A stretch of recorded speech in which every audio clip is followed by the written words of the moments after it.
Welcome to the Josh Brooks podcast. I'm here today with Randall Parker.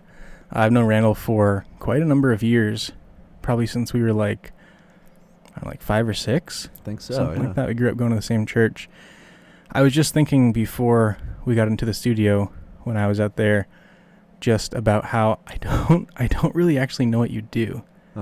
Like I have, and I'm being serious. This isn't part of the script or anything. Yeah. I have an idea of what you do. I know it has to do with finance, and I know you did some stuff with loans and stuff. Yeah. But I don't really know. So what do you do? Yeah, I could dive into that. Yeah, thanks for having me on the show. Glad to be a part of this. Yeah, and to of have course. this conversation. Yeah, so I work in something called corporate banking. And so what we do is we help clients raise capital on the debt side. So there's investment banking and corporate banking. Investment banking, they'll help, like a large company, like if American Airlines needs to buy a bunch of planes, they'll either sell equity into the stock market or they'll sell debt into the bond market. Okay. And so I'm with like a little bit smaller clients who don't have access to what they call like the public equity markets or the public debt market. So I help companies raise debt through banks. So it could be a company that, they need, like the most recent one I worked on with the company, they needed $200 million to buy 2 other companies. Yeah. And so they came to us and said, we're looking at acquiring 2 other companies. Yeah. We think one's going to be for this much, one's going to be for X amount. We need $200 million. And so it's my job to kind of look at this company and say, like, how risky is this going to be? Do they have the cash flow to, pay us back? Do they have the collateral to pay us back if something went wrong? And to kind of like assess that risk and to try to make it work. And there's like a loan agreement that's going to have like tons and tons of pages, like 100 pages. And it's going to have all these different like items, like they have to obey this, you have to obey that. And that's just to help us get our risk into a place where we feel comfortable. Okay. So if the company's really good, they're going to have a lot less in there because they can negotiate that with us, because they could go to another bank and say, we want a loan from you. Right. And they'll go, yeah, we'll give it to you. So it's a big dance, and to try to make it so, we're comfortable, the customer's comfortable, and that's where I come in, to try to get both sides to kind of come to an agreement. Oh, okay. So you work for one, you don't have to say which one, I don't know if you can or not, but you work for one specific bank, right? TD Bank, yep. But does TD Bank pull funds from different banks that you have to work with to finance this debt? Yeah, so sometimes on a large transaction, we'll usually have multiple banks involved, because if the transaction goes bad, like in this example, if TD did the whole $200 million loan, we would lose all $200 million if something went wrong. Yeah. So usually a bunch of different banks will come in and say like, I'll put 80 into this deal, I'll put 80. And then, that kind of like all the fees and everything get jumbled up between all different banks. But yeah. That's cool. Yeah. I've learned a lot. Like I was just talking to a friend on the way here who was actually helping me fix my boiler. Thank you, Evan, by the way. But I was just thinking about how I have another friend, and he works for a company that services dental equipment. Okay. Like in dentist offices, he goes in, and when these big machines break down that are usually in the back room, and like all the different suction things that power all the tools, he fixes them. And until I met him a year ago, I didn't know that was a job. Wow, yeah. Like I don't know. I just never, I guess I thought the dentist did that work. It was just kind of ignorant of me. And I didn't know this was a job either until I heard about it. Like I don't know why, but I just assumed like the bank gives out loans. Like I didn't know there were actual people behind it. Yeah. So what kind of place would a business have to get to before they came to you? Because like, so if I want a small business loan, so I say like, hey, the Josh Brooks podcast, we're really growing. We need a bigger studio. We make no money, but we need a loan. and I need, I don't know, like 10 grand or something like that. I guess I'd probably go to like my local credit union.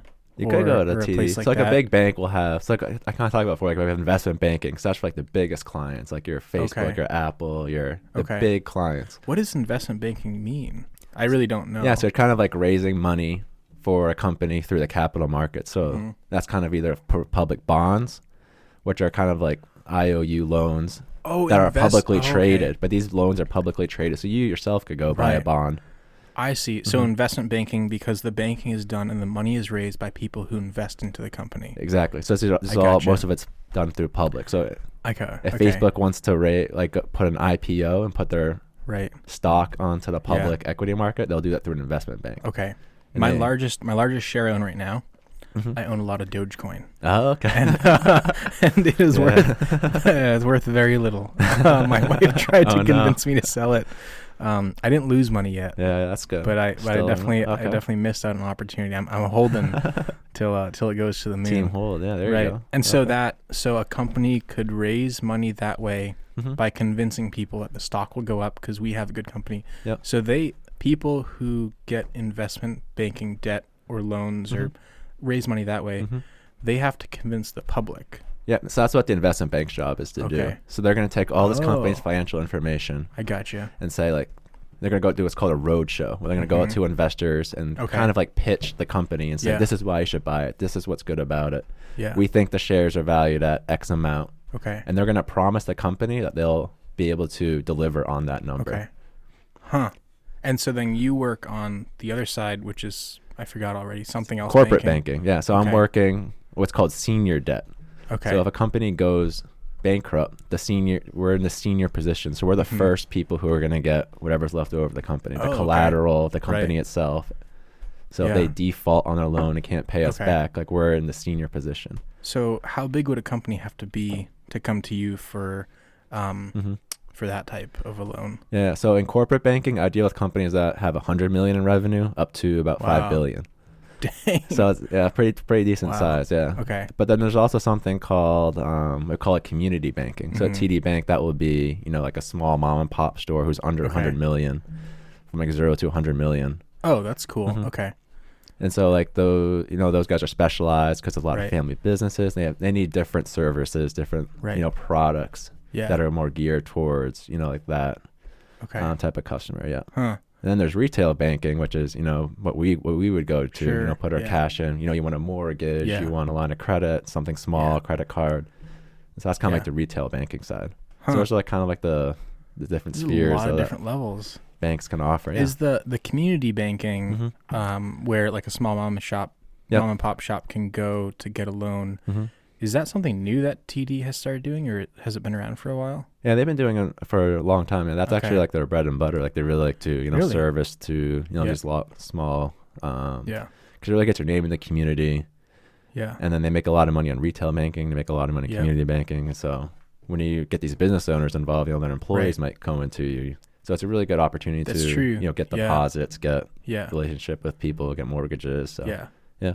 So here's something you can move your mic over a little bit. I'm having trouble seeing your face. You can just go a little bit that way.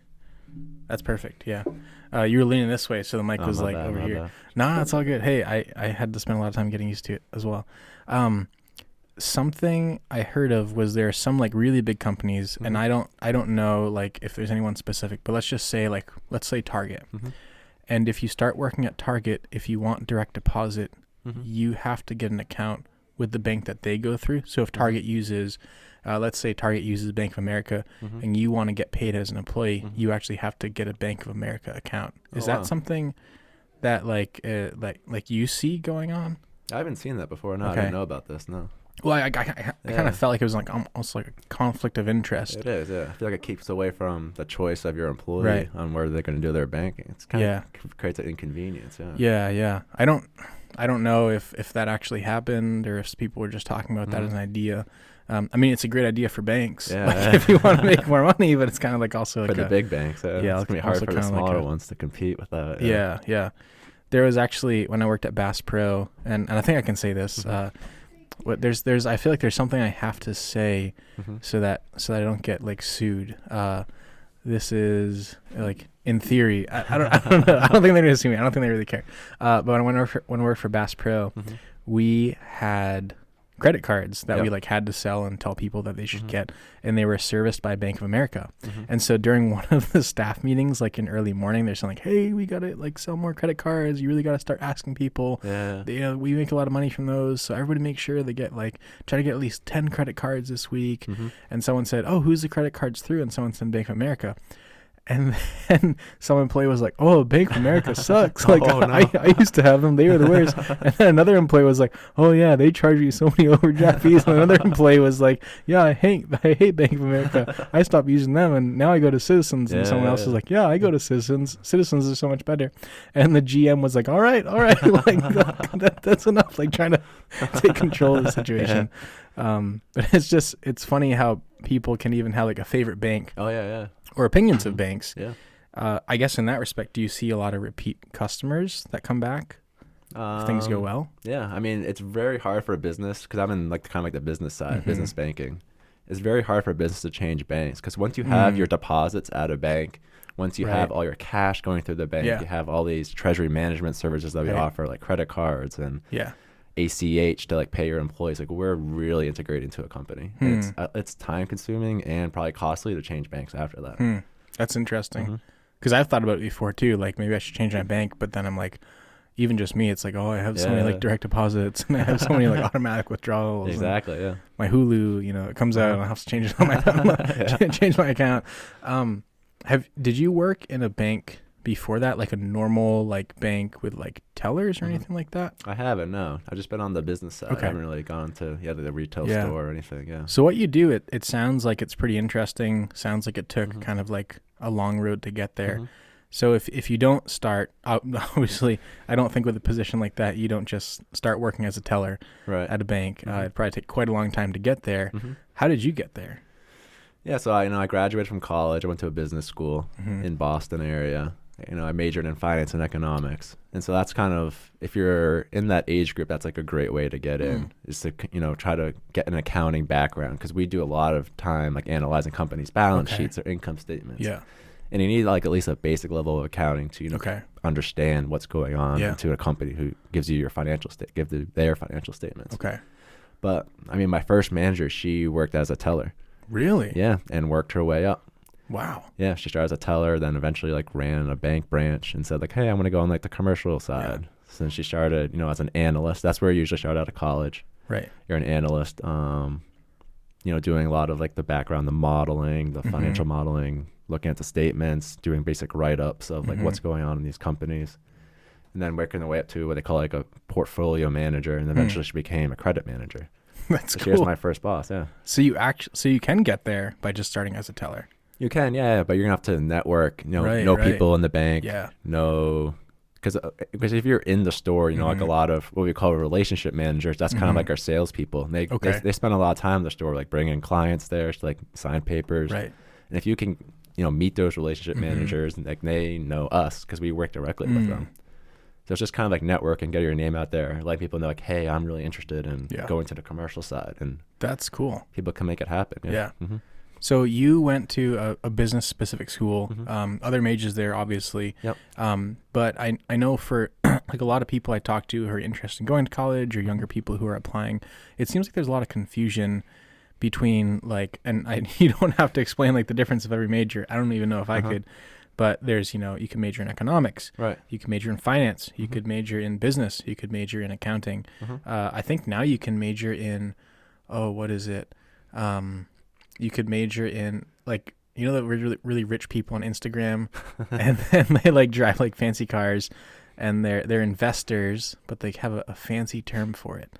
It's not an investor. It's I don't know. Entrepreneurship? Yeah. Okay, Can you major? You can major in that now, schools, right? Yeah. Because like it's always like, yo, I got a fat million in the bank. Like, what do you do? And they can't say drug dealer, so like, I'm an entrepreneur. They are, yeah. I'm in street pharmaceuticals.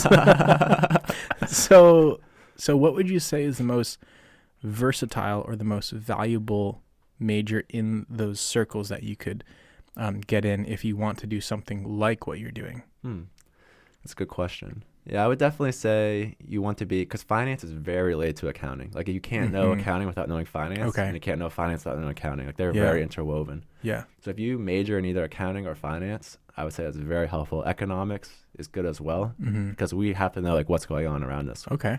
Like, I have a fishing client. I have to know like what's China's demand for fish today? What's their economy doing? Do they demand fish? Because that's a big customer of theirs. Right. And I have to know like, they have like a lot of debt. Can they pay service this debt? Like, how are their customers basically? Right. So you really have to know like what's going on in the economy, what's going on around the world, and keep up with like events. That keeps it like fast paced and stuff. Yeah. So I would say those three, between accounting, finance, and economics, would probably be the most helpful. Yeah. And to make it more difficult, if you don't know what you want to do, but you know you want to major in either economics, finance, or accounting, which one of those three would you choose? Which one of those three? I'll say it really depends on like what you want to do. Like if you want to do accounting, like some people like love to be in numbers. They don't like to have customer contact. Like at my job, we do interface with customers a lot. But if that's you, like I would say definitely to do accounting because like that, it really depends on your personality type. And there's a lot of routes you can do with accounting. Yeah. You can work at like kind of the big four accounting firms. You can work at a small CPA shop. You can do taxes. You can do what I call like assurance, which is like looking at someone's books and making sure they're like okay. Yeah. Like there's a lot of different routes you can do through accounting. Same thing with finance. You could do banking. You could do what they call FP&A, which is doing a company's like internal financial analysis. You could do investment banking. You can do like stocks, trading, wealth management. Yeah. Like there's a whole ton of routes you could do. They're both very versatile careers. Huh. I didn't even know there was that many options. Oh yeah, there's a lot. To be honest, I feel like, so I took microeconomics and macroeconomics in college. Yep. And for about a semester, I was on the track of becoming an economics major. And this might be a downfall of the college that I went to, or perhaps the people that I surrounded myself with. But I feel like I didn't even know what my options were. Like people would say to me, well, what are you going to do with an economics degree? And I would say, I don't know. Maybe I'll help like predict the economics of a business and I'll work for that business. And they're like, oh, okay. Yeah. But I was just making that up because no one told me. Yeah, it's tough. Yeah. And so I feel like even sometimes, like I loved the high school that I went to. I went to a great high school. You went to a great high school, both public. Yeah. And we had people who encouraged us to go to college. But sometimes I feel like they didn't actually tell us what our options were. Definitely, yeah. Like they didn't actually sit us down and say, if you go this route, these are all the things you can do. It was more so just like, you should go to college. Right. We don't care what you do. Yeah. You can, like I ended up majoring in American history and French. If I could do it again, would I do that? Probably not. Probably not. Not very, that's the kind of major you get if you want to run a podcast. It's just not, it's not very versatile. In fact, it might be too versatile, but not specific enough. Yeah. And so I kind of wish people had told me the options. I had expressed, I have a friend who works in a trade and just makes a lot of money. He makes a ton of money and he works really hard. His degree is 2 years. It's an associate's degree and he makes more money than I'll probably ever make. Right. But nobody told me that was an option. Yeah. Definitely. Nobody told me I could go to school for 2 years and work with my hands and make just boku bucks. But I kind of wish someone had told me that. Yeah. Like even finance, I didn't know there are so many options because I think about the media that we watch, like movies, TV shows. It's all like, like the sexy stock trader on Wall Street who's like flipping stocks or like that was like my perception of finance. I had no idea like there was like corporate banking, like asset management, like wealth management. There's even in college. That's so weird. Until like I started going to the job market and then I start meeting people and you're like, oh, this is interesting. Like maybe I'll like this. I didn't know this existed. Yeah. Like it's just interesting. Yeah. I kind of wonder like, is that our fault or is that our college's fault?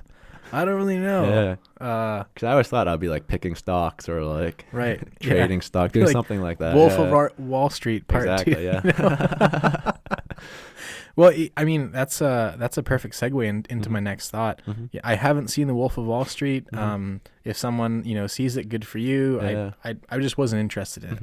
But from the previews, it looked like the character Leonardo DiCaprio played had a pretty tumultuous life. Yeah, like absolutely crazy. It doesn't seem like he was a person concerned with morals or serving God. Yeah, and so you, as a person who is concerned with morals and theology and living a life that glorifies God, are there any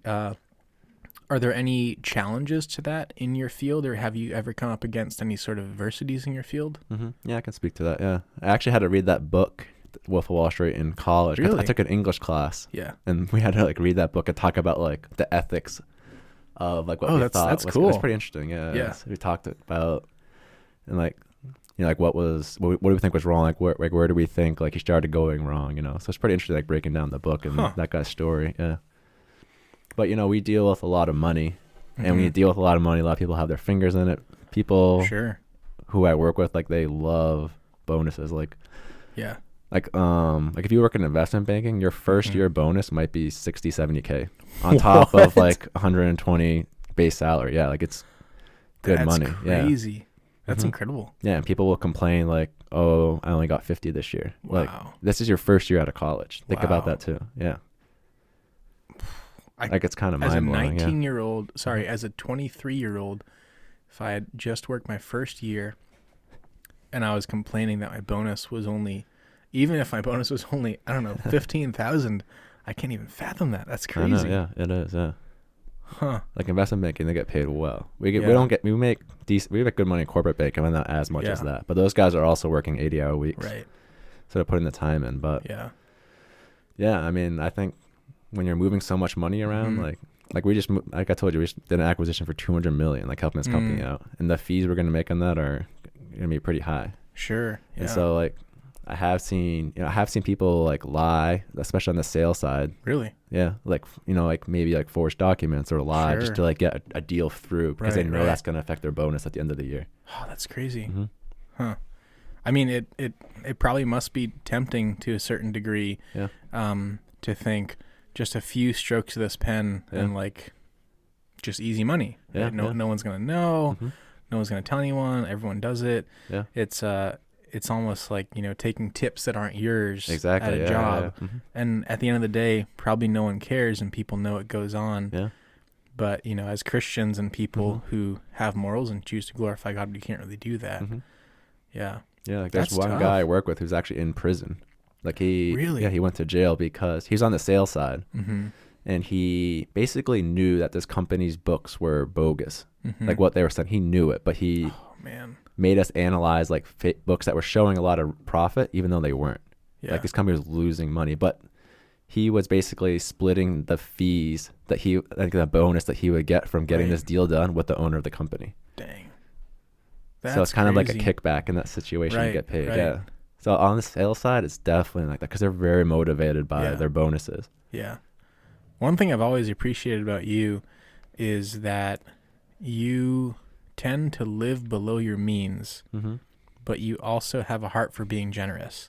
Like you are hands down one of the most generous guys that I know. I appreciate that. I mean, it's just the truth. With your time, with your money, with your words, you're very generous. But also, you drive a really normal car. That's right, Subaru Impreza, 2018. And before that, it was just a hand-me-down from your grandparents. And you wear very normal clothes. You're not getting the, $2,000 Hermes diaper bags.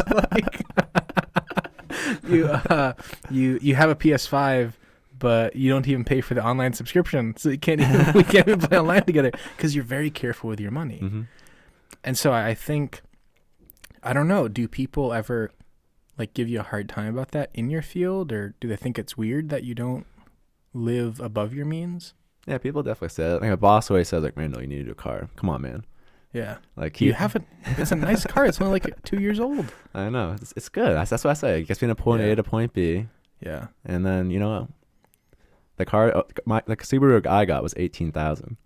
So like that's pretty cheap. I know. Like people, for brand new. I know. People I work with though, and I drive a $40,000, $50,000, $60,000 car. Wow. But I mean, that's money that's not in your bank account. And then it still gets me to point A to point B. Yeah. And the way I see it, like, God has given me money, and it's how can I best steward that to bless others. That's so great. Like I will be happy and content with a Subaru Impreza. Happy and content. Like if I drove like a Porsche, like will I be a little bit happier? Maybe, but what does that mean for how can I bless other people with that money? And so that's a huge part of the way I see money. Is it's God's. It's not mine. It's God's money. Yeah. How can I best steward that? Where does that? I don't even know what to say, but that outlook on life, where does that come from? The idea that you want to use your money to bless others is it something you learned at an early age, or something you learned later on, or? Yeah, I mean, I think in Acts, you see, I think it's Barabbas who had a piece of property, and he just sold it and gave all the money to the early church. Yeah, and like that is way more above what I'm willing to do. Like if my pastor said, "Randall, can you sell your home and give the money to a church?" Like we're gonna like that would be hard. I don't think I could do that. It'd be really hard. Yeah, but Barabbas did it, and To me, that's like an inspiration. Is like he knew that property was God's. He knew that God stewarded him with that. Yeah. And there was a need for him to, grow the kingdom of God through selling that property. So cool. And he stepped up to the plate and did it. So I know like there's still room for me to grow, even though I know like I might be like better than some people at stewarding my money. Like there's still a lot of room for me to grow, and there's still room for God to change my heart to, where it's all in. Yeah. I think that's the perspective that more people, including myself, need. Yeah. That we take these things that God has gifted us at, or God has allowed us to learn, but then we say, I'm not even doing what God really wants me to do. I'm just doing a fraction of that. And I think that's where we really start to see lives change. And that's where we really start to see like radical change in people and people being affected with the gospel because we want to do what God actually wants us to do. Absolutely. Instead of just a portion of it. Yeah. We were talking earlier about that movie Jesus Revolution that came out. And the times that I saw it, I came out of the theater thinking, I want that. Like I want to see that happen. I want to see just loads of people getting baptized. Yeah. I want to see loads of people just curious and hungry for God. But then it always comes back to how willing am I to put in not the work, but how willing am I to change my heart to actually see that happen? Yep. And typically the answer is I'm not willing enough.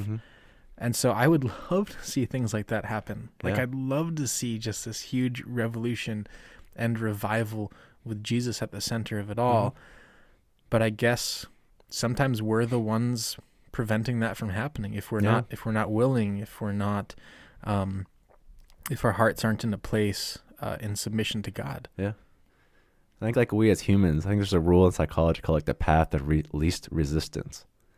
I think as humans, like we fall into that trap so easily. Like it could be, can I serve my neighbor? Oh, but the Patriots are on today. Right. Like I want to watch that game. That's easy. That's my routine. That's what I normally do.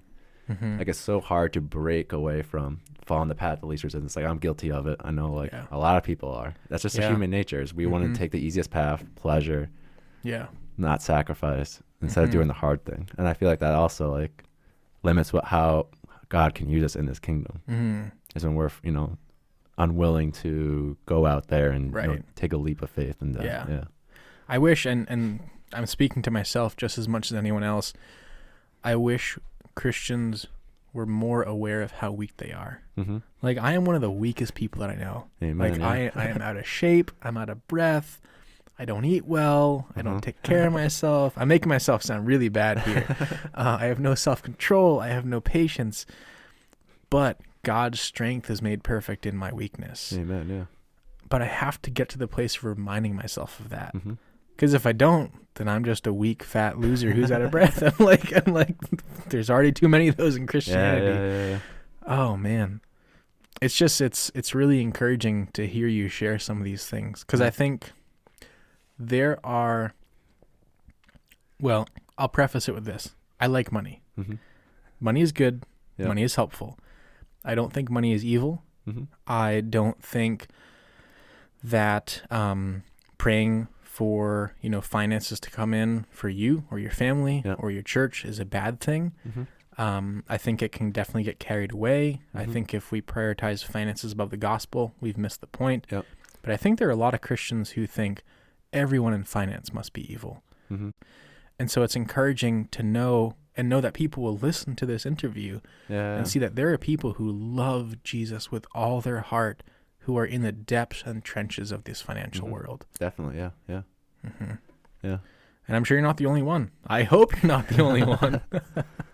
Yeah, I work with a few Christians, so I know there's some out there, Yeah. Not many, but a few. In finance, like when you work with a Christian, like I know, like sometimes in college or sometimes in high school, there's certain like questions you ask to find out if someone's a Christian because, you're in high school, you're in college, you don't want to be like, hey, anybody else in here a Christian? Like, I just want to know. Some people are like that. I was a little bit like that, but not everybody. How do you find out in finance if someone's a Christian? I think you can usually tell by the way they interact with people. Like if there's office gossip going around, they might keep their mouth shut. I mean, I don't always do that. I'm guilty of going into that, but they might not, swear or like use bad language or talk about someone the wrong way. And that kind of makes you think like, this person's different than everyone else in this office. Like maybe they're a Christian. I don't know. And then eventually conversations come up like, oh yeah, I'm going to like my church small group tonight. I can't be able to like work late tonight. You know, so like things come up like that, and that's when it kind of hits you like, that's cool. That's interesting. And then talk about it with them, and found out you have a lot of commonalities, similarities. I actually ran into one woman who I work with at church. Oh, really? Yeah, she was just at Church of Emmanuel in Foxborough. Oh, that's awesome. Like I was just there that day, and then it happened that one of her friends she was just over there for some reason. So I saw her in the parking lot. I'm like, whoa, Jen, like, what are you doing here? Like, that's so cool. Yeah, so that was pretty cool. Yeah. That's awesome. Yeah. It is kind of neat, like when you run into another Christian. It is, yeah. Yeah. And it just makes the body of Christ seem a little bit smaller, which is kind of nice. Yeah. And you know that there are people around you that you can trust and talk about this stuff with. Yeah. If you could give, I don't know, just a few pieces of advice to someone who might want to get into this field, whether they're 16, 20, 30, if they want to get into a field like this and be successful, what should they do? Yeah, I think definitely I would say like learn about finance as much as you can. Like there's a ton of publications like CNBC, the Wall Street Journal. Like try to like read as much as you can. Be familiar, because a lot of the articles use terms that we use like every day. Like so just become familiar with that, and then keep reading. If you're like in your early teens, like try to get invested into the stock market as early as you can. Cool. Like open up a brokerage account, with TD Ameritrade, Charles Schwab, Fidelity, and to start even a tiny bit of money, because that'll get you following like what's going on. Like last week there was Silicon Valley Bank went bankrupt, and this is like crushed the market. Went 16th largest bank in the U.S. Yeah, bankrupt. Second largest bankruptcy in a bank ever. Yeah, and it's got taken over by the Fed on Friday. Wow. Yeah, so like that's an event that everyone in finance is following. And so if you're like watching your stocks, you're like, why is it down? Why like some of the bank stocks were down like 10-15% last week. Wow. So you're gonna be like, oh, why is my JP Morgan stock down 15%? That's a huge company. Like what happened to the value there? And then you can learn like, oh, this is what happens, how this bankruptcy is going to affect my investment. This is like all the commonalities, similarities they have, all the overlap. Just being like involved in the financial markets, I think. Yeah. In that capacity would definitely help you out. Yeah. So get involved as much as you can. Learn the language.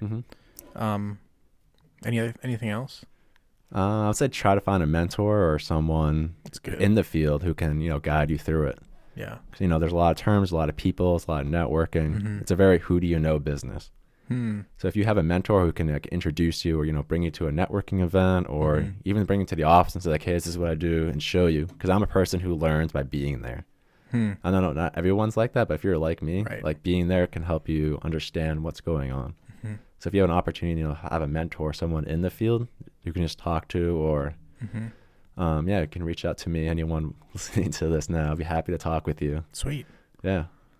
It's interesting to think of finance as like hands-on, like being there. Oh yeah. Because I'm a hands-on learner. Like there's only so much I can learn from books. I'm just not book smart. There's only so much I can learn in a classroom. But if I'm present there, like so for example, we had talked about, I can't remember his name, but the guy who tried to pump and dump Herbalife stock. Oh yeah. Just to like spite someone. Carl Icahn. Yeah. He was upset about someone. He wanted to spite him, and so he shorted the stock by like, I don't know, billions of dollars, something ridiculous like that. So when you were explaining that to me, I could only understand so much. But more recently, I watched, I'm a very visual learner, and so I watched this really great short series on Netflix, and it's about the GameStop stock frenzy. Interesting. Yeah. And it explained how people would short stocks, and I had to watch it twice, but now I know why and how people short stocks, and it was really interesting. They covered it really well. Yeah. And they also covered the Robinhood side of when Robinhood shut down the ability to buy GameStop stock because it was going too high. It was just going nuts. And people were really upset. I'm sure. Because it turned the free market into a controlled market. But also people were like losing their companies and like losing their houses and yachts and stuff, which, I think a lot of times we think, oh, another billionaire lost a yacht. Like, oh, they can afford it. Like, no big deal. But at the end of the day, that's still a person. And it still hurts. In the same way, like, what if, a child in a third world country saw like, oh, wow, this person had their car repossessed. Like, ha ha ha. But at the end of the day, it's still a person. It still hurts. Yeah. And so I think sometimes we think of economic disparity or this large gap in America, and we think like, oh, who cares? They're rich. They can afford it. Yeah, but they're going to lose their house. And that's a really traumatizing experience. Yeah. Something I learned recently, people love to hate the 1%. Yeah. They love to hate the 1%. But statistically, now I might get this wrong, so don't take my word for it. I should do more research. But it actually doesn't take that much money to get into the top 1% of America because America is so big. Yep. And so that, like, the 1% is just a phrase people use.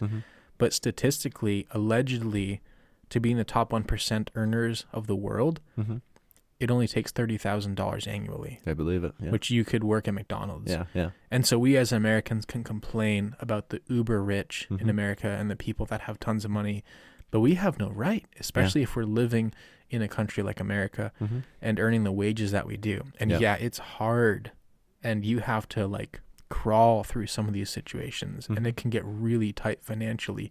But compared to people living and struggling and dying in third world countries, we're really blessed. Definitely. Yeah. And it's to show you like how interconnected everything is. Like, so you have a hedge fund that manages like $5 billion. Right. They lose a lot of money on GameStop. It's not just a hedge fund manager that's getting hurt. It's all of his investors that are getting hurt. And who are his investors? Most of the time, it's pension funds. Or like even like college endowment funds. Really? Because these guys have billions of, like Harvard has $32 billion in their endowment fund.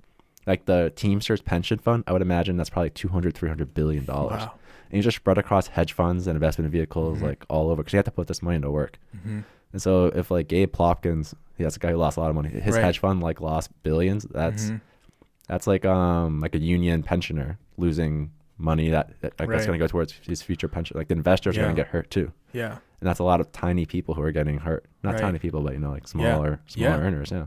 Yeah. I mean, if you're losing money from these endowment funds, that's, less people that can go to college at these places. Yeah, exactly. Yeah. And Harvard does incredible work. Like people trash Harvard all the time, but they do incredible work for people who couldn't normally afford to go there. They do. Yeah.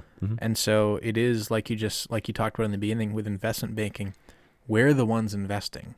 This is our money in the market. Yeah.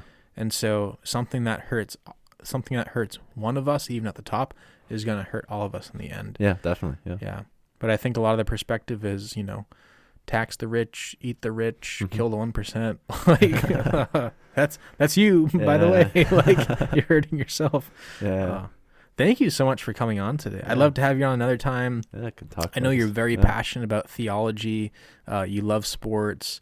It's really interesting to think that someone like you, who is such an expert in his field on financial literacy, is also really passionate about this other stuff that people might not assume that you aren't into these other things.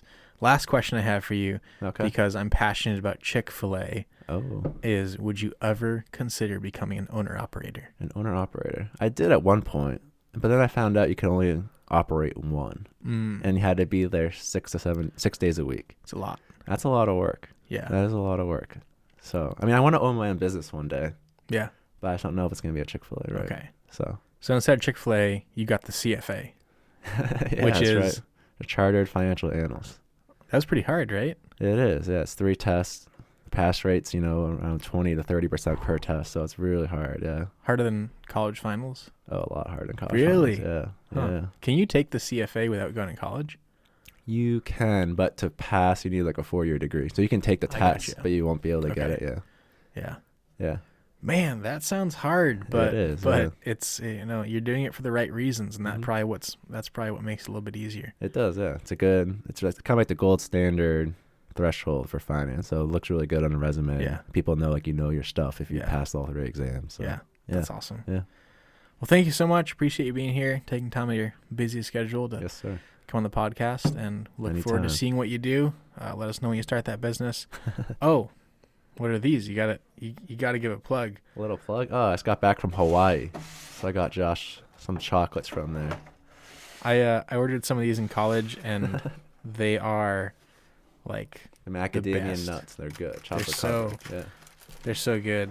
I ordered some in college, and I ate all of them in like a week. So I'll be sure to share these with Laura. Thank you. Appreciate it. Thanks, Randall. Thanks, Josh.